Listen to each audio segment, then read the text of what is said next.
দুইটা কাজে টাকা বেশি হয় এবং হায়াতে বরকত আসে।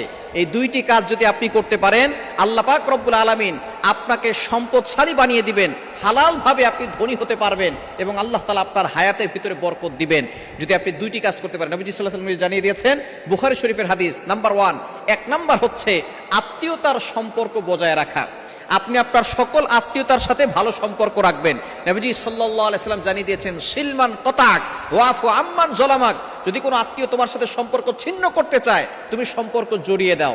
ওয়াফু আম্মান জলামাক, কেউ যদি তোমার উপরে জুলুম করে, তুমি তাকে ক্ষমা করে দাও। সুতরাং নবীজি সাল্লাল্লাহু আলাইহি ওয়াসাল্লাম সুন্দর শিক্ষা দিয়েছেন যে মানুষের সাথে সুন্দর ব্যবহার করতে হবে।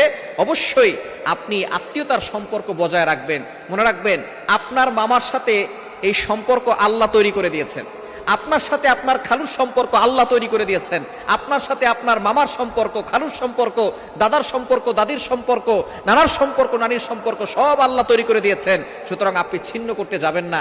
ছিন্ন করলে আল্লাহ তাআলা রাগান্বিত হয়ে যাবেন। হ্যাঁ, আপনার আত্মীয় স্বজন যদি আপনাকে কষ্ট দেয়, আঘাত করে, আপনি দূর থেকে হলেও তাদেরকে খেয়াল রাখবেন, তাদের খোঁজ খবর নেবেন, আপনার দায়িত্ব আদায় হয়ে যাবে। এই কাজটা যদি আপনি করতে পারেন, আত্মীয়তার সম্পর্ক বজায় রাখতে পারেন, নবীজি সাল্লাল্লাহু আলাইহি সাল্লাম জানিয়ে দিয়েছেন তার সম্পদ বেড়ে যাবে, হালাল ভাবে ধনী হবে এবং তার হায়াতের ভিতরে আল্লাহ তাআলা বরকত দান করবে।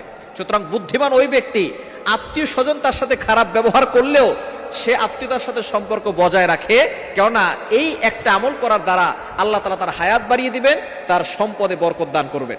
এজন্য এক নাম্বার কাজ হচ্ছে আত্মীয়তার সম্পর্ক বজায় রাখা। এবং দ্বিতীয় নাম্বার কাজ হচ্ছে সব সময় ওযু অবস্থায় থাকা।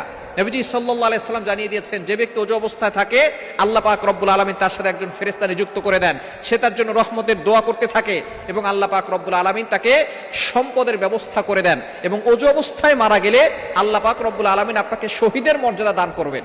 এজন্য সবসময় ওযু অবস্থায় থাকার চেষ্টা করবেন, কেননা কোন সময় আপনি মারা যান, আমি আপনি কে কখন কোথায় মারা যাব কেউ আমরা জানি না। আমাদের সকলকে চলে যেতে হবে। আল্লাহ পাক রব্বুল আলামিন সূরা আলে ইমরানের 185 185 নম্বর আয়াতে বলছেন, কুল্লু নাফসিন যায়িকাতুল মাউত, all animals R mortal, so the man is mortal. প্রত্যেকটা প্রাণীকে মৃত্যুর স্বাদ গ্রহণ করতে হবে। আমাকে আপনাকে সকলকে চলে যেতে হবে। The most certain thing in our life is death and the most uncertain thing in our life is time of death. আমাদের জীবনের সবচেয়ে বড় সুনিশ্চিত বিষয়ের নাম হচ্ছে মরণ। আমরা যে মরে যাবো এটা সুনিশ্চিত, তবে কবে, কখন, কোথায় মারা যাবো এটা অনিশ্চিত। তবে আমাদের সকলকে চলে যেতে হবে। এজন্য আসুন আমরা সবসময় দুইটা কাজ করব। এর মাধ্যমে আল্লাহ তাআলা সম্পদ বাড়িয়ে দিবেন এবং হায়াত বাড়িয়ে দিবেন। এক নাম্বার আত্মীয়তার সম্পর্ক বজায় রাখবো, দ্বিতীয় নাম্বার ওযু অবস্থায় থাকার চেষ্টা করব। আল্লাহ তাআলা আমাদের সকলকে এই দুইটা আমল করার তৌফিক দান করেন।